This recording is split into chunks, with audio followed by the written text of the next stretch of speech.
Jesus left the temple, and as he was going away, his disciples came up to draw his attention to the temple buildings. He said to them in reply, "You see all these? In truth I tell you, not a single stone here will be left on another, everything will be pulled down." And while he was sitting on the Mount of Olives, the disciples came and asked him when they were by themselves, "Tell us, when is this going to happen, and what sign will there be of your coming and of the end of the world?" And Jesus answered them, "Take care that no one deceives you, because many will come using my name and saying, 'I am the Christ,' and they will deceive many. You will hear of wars and rumors of wars. See that you are not alarmed, for this is something that must happen, but the end will not be yet.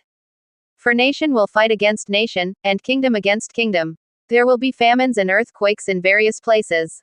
All this is only the beginning of the birth pangs. Then you will be handed over to be tortured and put to death, and you will be hated by all nations on account of my name.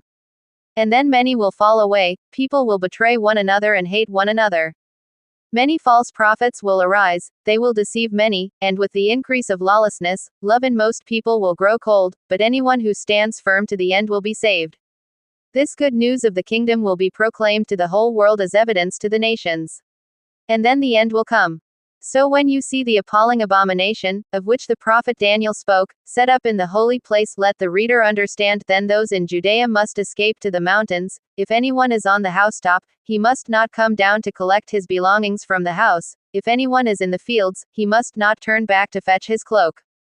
Alas for those with child, or with babies at the breast, when those days come. Pray that you will not have to make your escape in winter or on a Sabbath.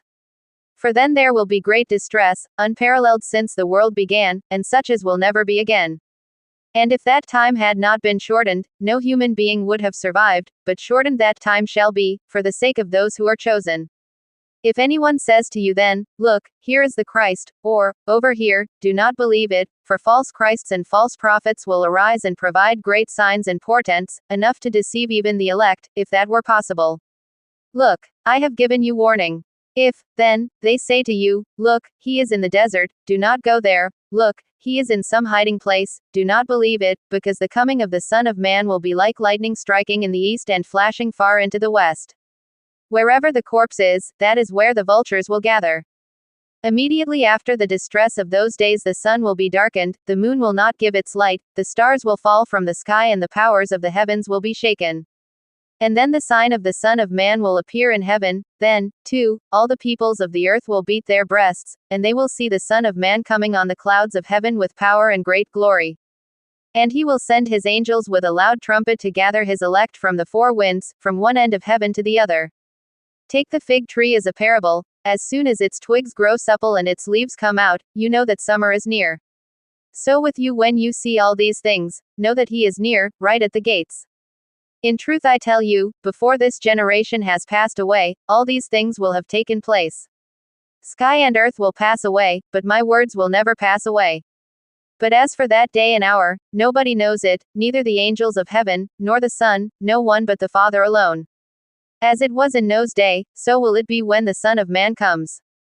For in those days before the flood people were eating, drinking, taking wives, taking husbands, right up to the day Noah went into the ark, and they suspected nothing till the flood came and swept them all away. This is what it will be like when the Son of Man comes. Then of 2 men in the fields, one is taken, one left. Of 2 women grinding at the mill, one is taken, one left. So stay awake, because you do not know the day when your master is coming.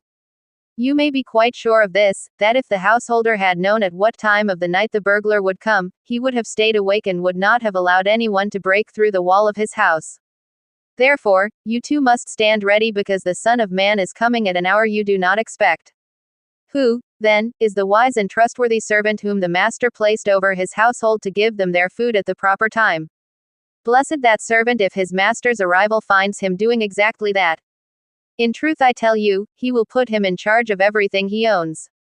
But if the servant is dishonest and says to himself, "My master is taking his time," and sets about beating his fellow servants and eating and drinking with drunkards, his master will come on a day he does not expect and at an hour he does not know. The master will cut him off and send him to the same fate as the hypocrites, where there will be weeping and grinding of teeth.